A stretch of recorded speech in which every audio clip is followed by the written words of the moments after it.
So the further away that I get from Christianity, the stranger it looks to me.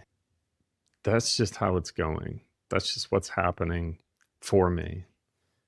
I studied it for a long, long time. I grew up in the church. My father was a pastor. I majored in religion in college at a Christian college, just basically studying Christianity. I went to seminary. I then went on and got a PhD in Old Testament. Like, I have been in it. I've checked it out quite thoroughly.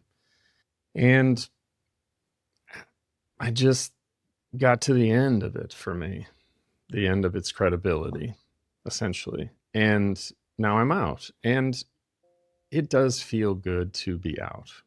I feel very comfortable being out of Christianity. I don't miss it at all. Any part of it, to be honest, except maybe like relationships. It certainly was like a reliable form of relationships, churches are. I think that's undoubtedly true. And I also feel some resentment about, not about having grown up in Christianity, but what it is now, what it's doing in the world to people, to people's bodies, in our country, and in various places around the world where not just Christianity, but the three Abrahamic religions are a terror to the world right now.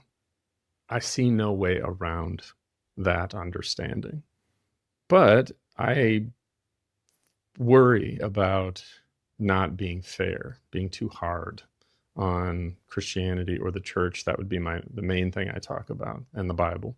And so I was thinking, God is love. That's in the New Testament. And I thought, I can get on board with something like that. And then I was like, well, I haven't looked at that verse in a while. What does it say? What is it? Is it in John or First John? Both of them have a lot about love. And so I went and found it, and it's First John. It's First John 4, chapter 4. And I was like, I should look at it. I'd be curious, like, the context of it, right? So this is the biblical scholar that's still inside of me. And so I went and I found it. And this is like the sort of the full context of these verses than just God is love. Whoever does not love does not know God, for God is love. Solid. God's love was revealed among us in this way. God sent his only Son into the world so that we might live through him. Maybe. In this is love. Not that we loved God, but that he loved us and sent his Son to be an atoning sacrifice for our sins. And there's no way for me anymore to look at that idea, God sending his Son to kill him on account of our sins. There's no way anymore for me to look at that as love in any way, shape, or form.